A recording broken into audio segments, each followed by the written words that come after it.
This article I'd like to read was published March 25th, 2025 at 3:24 p.m. Florida House Senate move forward with bill that would allow pay below minimum wage for certain employees. Why would they entertain paying anybody below minimum wage? Think about that for a minute, please. And remember that when you go vote. This is Republicans. The Florida House and Senate on Tuesday continued moving forward with a proposal that would provide an exemption to the state's voter-approved minimum wage for certain workers in on-the-job training. The Republican-controlled House Careers and Workforce Subcommittee voted 12-4 along party lines to support a measure, HB 541, that would allow pay below the minimum wage for employees involved in a work study, internship, pre-apprenticeship, or other similar work-based learning opportunity.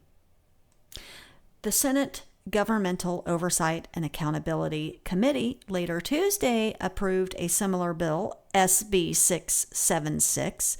The House version would allow people to be paid below minimum wage for only 12 months. You heard that right. It's only 1 year of your time to be paid below minimum wage. These certain workers that you're not, good enough.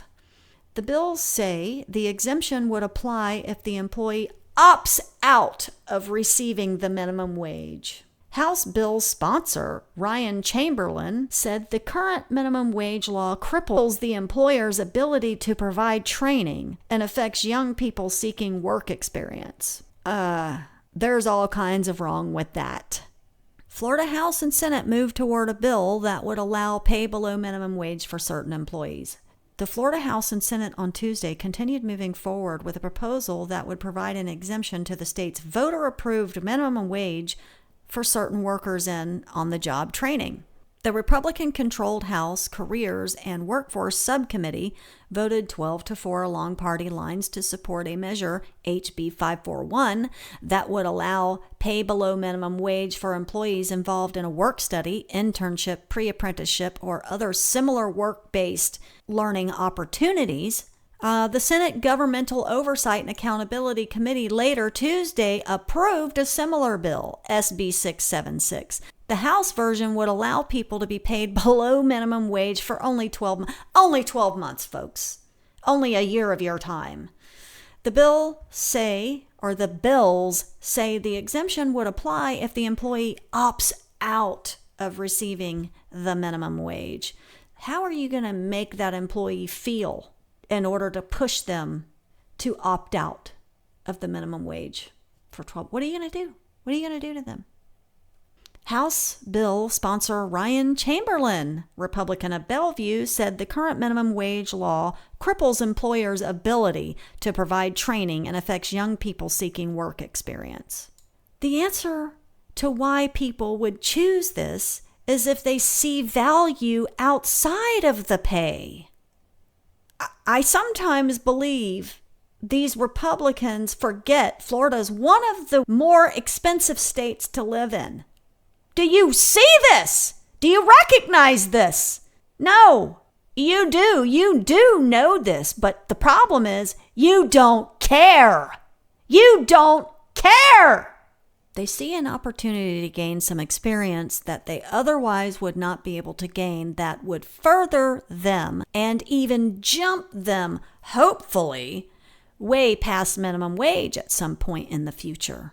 You can just tell from this guy's own words, Mr. Ryan Chamberlain, he's removed. He's absolutely removed from our reality. These effing Republicans in the state of Florida are removed from our reality. They've got nothing in common with us that make less than 6 figures on the lower end, not the higher end. They don't care.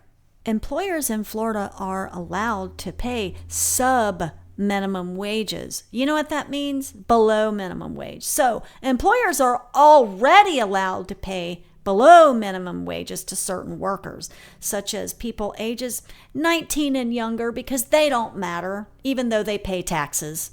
And during the first 90 days of employment, and to students working part-time in vocational training programs. They don't deserve to make minimum wage in this state. In this particular state, that's one of the more expensive states to live in. If the proposal passes, Florida AFL-CIO lobbyist Rich Templin told the House committee that employers would take advantage of redefining job descriptions. They sure would. You literally would be allowing business owners to make all of their employees an intern or a work study or what have you. And anybody that wants to work there would have to sign this minimum wage waiver. Remember, in any given community, there are only so many jobs. So if business owners get together and say, let's set up these internships, you're not going to be able to find a job unless you're working for less than minimum wage. It's exactly what they're doing. Republicans don't care. But Representative Mike Caruso, Republican of Delray Beach, said people opting for the lower pay want to learn skills. How's that logic work for you, huh?